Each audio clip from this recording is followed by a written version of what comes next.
Hai adik-adik, kembali lagi dengan Kak Rina di online class 101.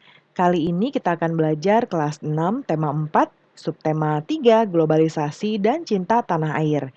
Di pembelajaran kali ini kita akan membahas evaluasi ya, di halaman 133 sampai dengan 136.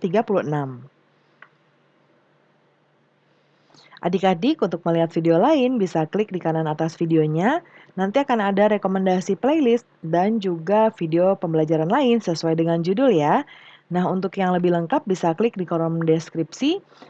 Di sini ya, nanti pilih yang mau adik-adik lihat. Misalnya adik-adik kan kelas 6 ya, berarti pilih yang ini. Klik linknya atau klik biru-birunya. Nanti kita akan dialihkan ke halaman yang berisi tema. Ya, misalnya adik-adik mau lihat kelas 6 tema 3 berarti pilih yang ini. Nanti di sebelah kanan akan ada daftarnya, ini dibuat berurutan, jadi adik-adik tinggal cari aja mau lihat subtema berapa, pembelajaran berapa, dan juga halaman berapa. Di sini ya. Nah, kita sudah masuk ke evaluasi ya adik-adik, ini adalah akhir dari tema 4. Yang pertama, jelaskan makna dari berpikir global, bertindak lokal, berikan contohnya. Nah, berpikir global bertindak lokal adalah bersikap terbuka terhadap perkembangan-perkembangan yang terjadi di seluruh dunia. Namun masih menjunjung tinggi budaya sendiri dibanding budaya asing. Contohnya yaitu mengikuti perkembangan ilmu pengetahuan, teknologi yang terjadi di seluruh dunia. Namun tidak sampai mengikuti kebiasaan-kebiasaan asing yang negatif ya. Kemudian gambarkan dan jelaskan proses panel listrik tenaga surya. Nah, ini Kak Rina buatkan di sebelah kanan. Ya, seperti ini jadi ada cahaya matahari atau sinar matahari ya, kemudian akan diserap oleh panel suryanya. Lalu nanti akan ada panel kontrol, lalu ada baterai dan ada inverter. Baru nanti akan dialirkan ke alat-alat listrik ya. Nah, untuk penjelasannya, cahaya matahari mengenai panel surya yang kemudian diubah menjadi energi listrik.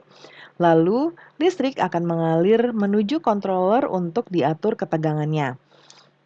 Setelah tegangannya diatur, listrik kemudian disimpan pada baterai. Saat listrik digunakan, listrik akan mengalir menuju inverter dahulu untuk dinaikkan tegangannya.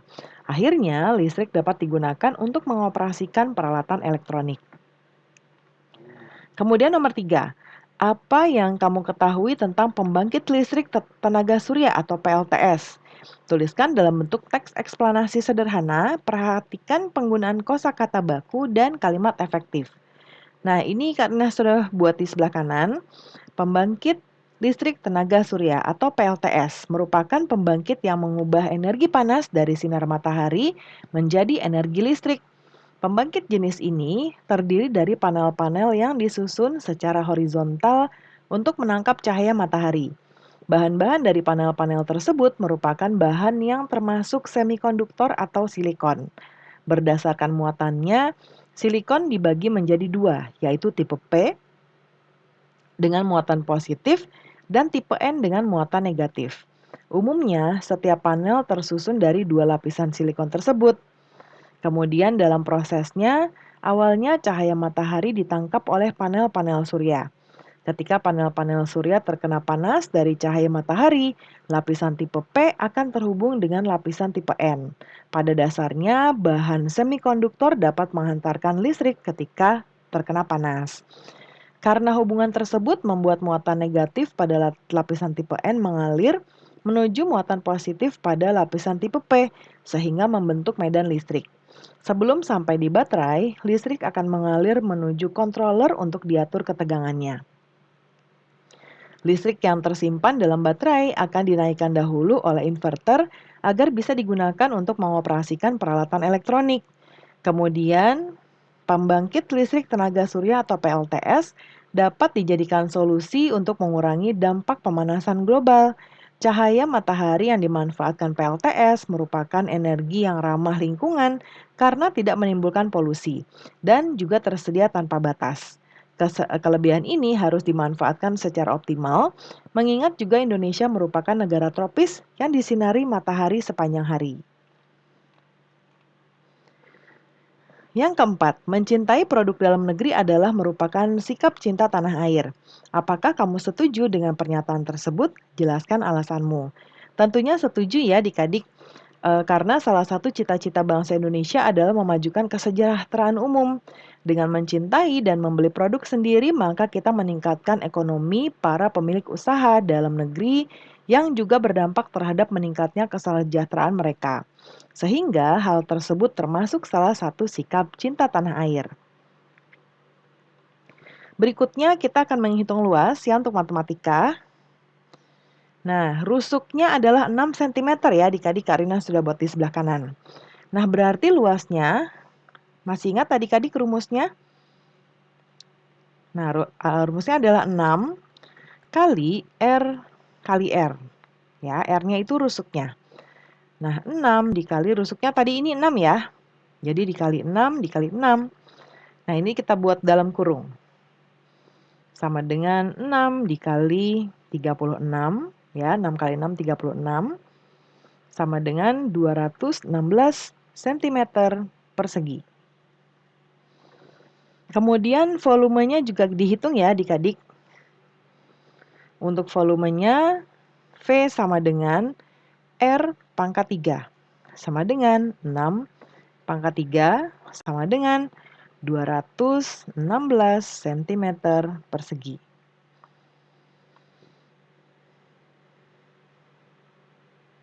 Kemudian hitunglah luas permukaan dan volume bangun gabungan berikut ini. Jadi ada dua bangun ya, ini dua-duanya kubus. Yang satu rusuknya 8 cm, yang satu 4 cm.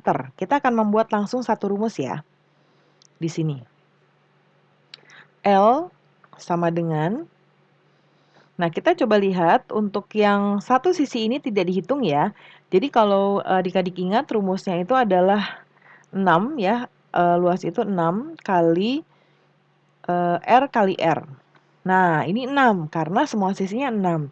Karena yang sisi ini nanti akan dihitung berbeda dengan yang biasanya, maka ini kita ubah jadi 5. Ya, jadinya begini. 5 kali R ditambah 5. Nah, ini kita kasih kurung besar. Ya. Nah, ini kita kasih lagi 5 dikali 4. Yang ini sekarang R dulu ya, rumus dulu ya. R dikali R. Lalu ditambah. Untuk bagiannya ini kan ini 8 ya adik-adik. Jadi kita menghitungnya seperti ini. 8 dikali 8. Ya, ini karena kita menghitung bukan dari bangun ruangnya, tapi dari bentuk perseginya. Yaitu sisi kali sisi. Jadi 8 kali 8. Lalu dikurangi yang ini. Ya, dikurangi sisi dari persegi yang 4 cm. Ya, dikurangi 4 kali 4. Nah, yuk kita hitung. 5 kali, yang ini R-nya 8 ya. 8 dikali 8, ditambah, yang ini 5 dikali, ini 4 ya. 4 kali 4, tambah. Jadi kita bisa langsung proses dulu, yaitu 64 dikurang 16. Sama dengan, yang ini kita proses ya, 5 dikali 8 dikali 8, yaitu 320. Ditambah 5 dikali 4 dikali 4 adalah 80. Dan terakhir yang ini, 64 dikurangi 16, yaitu 48. Kita tambahkan semuanya ya. Jadinya 488 cm persegi. Kemudian Ida akan membuat 4 kubus dengan panjang rusuk 10 cm dari kertas karton. Hitunglah luas kertas karton yang dia perlukan. V sama dengan, dia membuat 4 kubus ya.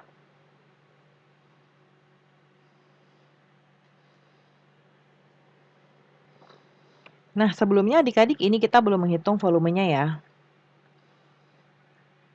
Volume nih, karena kita diminta luas dan volume. Volumenya Karina belum ketinggalan. Volumenya yaitu 8 kali 3 tambah 4 pangkat 3 ya. Sama dengan 512 tambah 64 yaitu 576 cm persegi. Sentimeter kubik ya.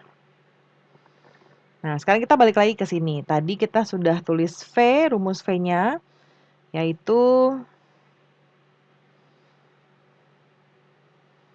4 karena kita akan buat 4 ya. 4 kali 6 kali 10 kali 10. Sama dengan 4 kali 6 kali 10 kali 10 yaitu 600 ya. Lalu 4 kali 600, 2400 cm persegi. Ya, jadi luas karton yang diperlukan ini ya 2400. Yang nomor 8, Dayu mempunyai kertas karton dengan panjang 50 cm. Oh, ini kita diminta untuk membuat soal ya. Nggak ada soalnya, tapi ini biasanya kita diminta untuk membuat soal. Dayu mempunyai kertas karton panjangnya 50 cm, lebarnya 50 cm. Dayu akan membuat 3 kubus dengan ukuran rusuk 5 cm. Apakah kertas karton Dayu cukup? Mengapa? Nah, ini contoh soal yang bisa kita buat ya. Nah, pembelajaran kita sudah selesai ya adik-adik. Terima kasih sudah menonton sampai akhir. Mohon dimaafkan apabila ada kesalahan dalam perkataan maupun dalam materi yang diberikan. Sampai jumpa di pembelajaran berikutnya ya. Dadah!